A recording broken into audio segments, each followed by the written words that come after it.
I think, a true recession, you know it when you see it. And if we're still arguing about technicalities of a recession, if the kind of bearish take on this economy is that technically the economy is in recession, I think that's pretty bullish, actually. If we look at the first half of the year, we got a at least technical recession on paper in the US economy. So a small decline in the real growth in both the first quarter and the second quarter of the year. But you don't really seem to find that to be a true recession. So what's the difference between the recession that we saw on paper in the first half of the year and a true recession? I think, a true recession, you know it when you see it. And if we're still arguing about technicalities of a recession, if the kind of bearish take on this economy is that technically the economy is in recession, I think that's pretty bullish, actually. I don't think we can measure it by what's happening with GDP. I think you have to measure it in terms of the labor market. And, when companies actually start to fire people, then you're in this really nasty feedback loop. Because people lose their jobs, they become more uncertain, they spend less, so corporate revenues go down, so you get more rounds of job cuts, which then feeds on the effect again. And so that true recession dynamic, which you can clearly see when it's happening, has a very different feel to it, and it's very dangerous for investors because it's just so uncertain. That kind of feedback loop is naturally very uncertain, and when you're in that kind of dynamic, you really have no idea, how far down you're going or how long the problem is going to last, which is why, risk premium in all sorts of assets then start to blow out.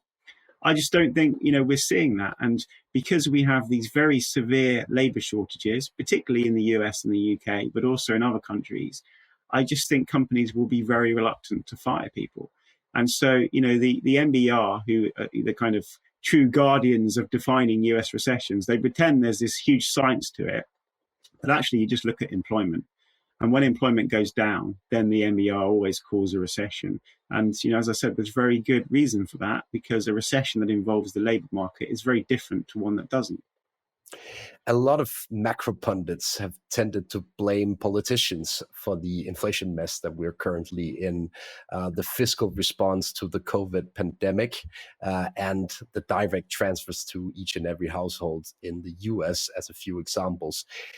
Do you concur with the view that the current inflation mess is a result of the fiscal response from 2020 and 2021? I think they overdid it. So, and if you want a policymaker to blame, I think you're blaming fiscal rather than monetary.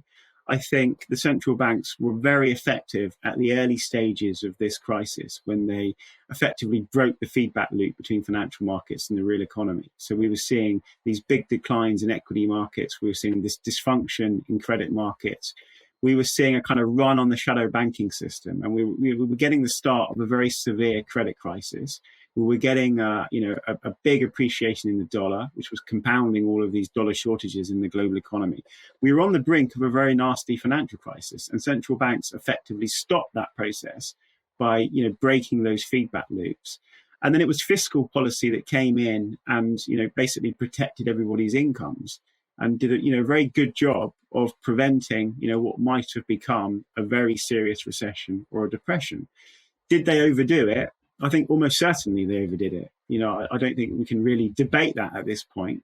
I think that the policy stimulus was very, very large, but also I think they got a bit unlucky, because I think what most economists didn't understand during this crisis was the impact on the supply side.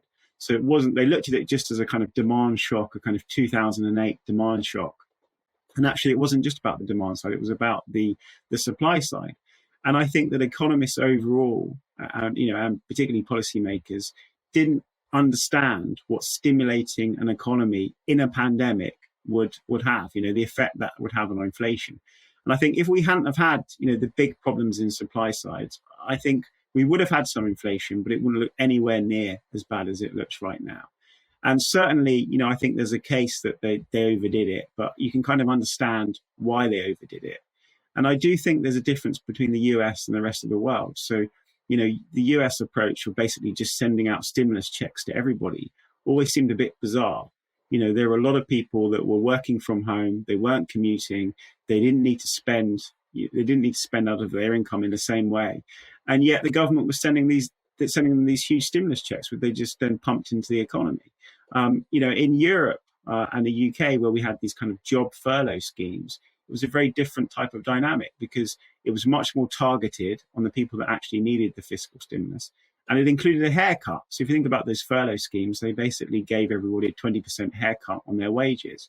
So it was much more targeted. It was much less aggressive. And I think, looking back, the kind of European approach would have resulted in much less inflation overall if it had been adopted everywhere.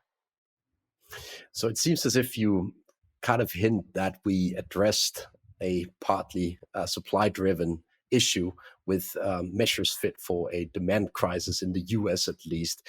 So when it comes to the lesson learned from that, I guess we're still stuck in some kind of scarce supply scenario when it comes to energy.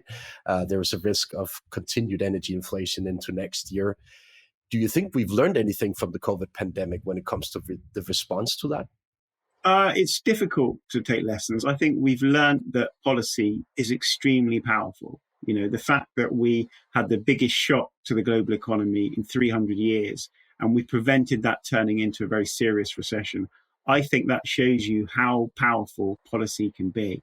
The difficulty is that was a pretty unique situation because, you think about the global financial crisis, when that kicked off, there was somebody to blame for it. We all wanted to blame bankers. And so you had these big political divisions about whether whether we should be bailing out bankers. But with the pandemic, there was nobody to blame. This was a kind of classic act of God. And in fact, you had politicians telling people they had to stay at home and couldn't go out and work. So the politics of it, from a kind of stimulus perspective, were very, very easy. Nobody to blame. You wanted people to stay at home. You didn't want them to work. So you had to protect their incomes during that kind of event. The global financial crisis was very, very different. But also, you could see the effect this was having on the economy. This was the first recession where you could basically look out of your window and see that the economy was in recession because everything just stopped.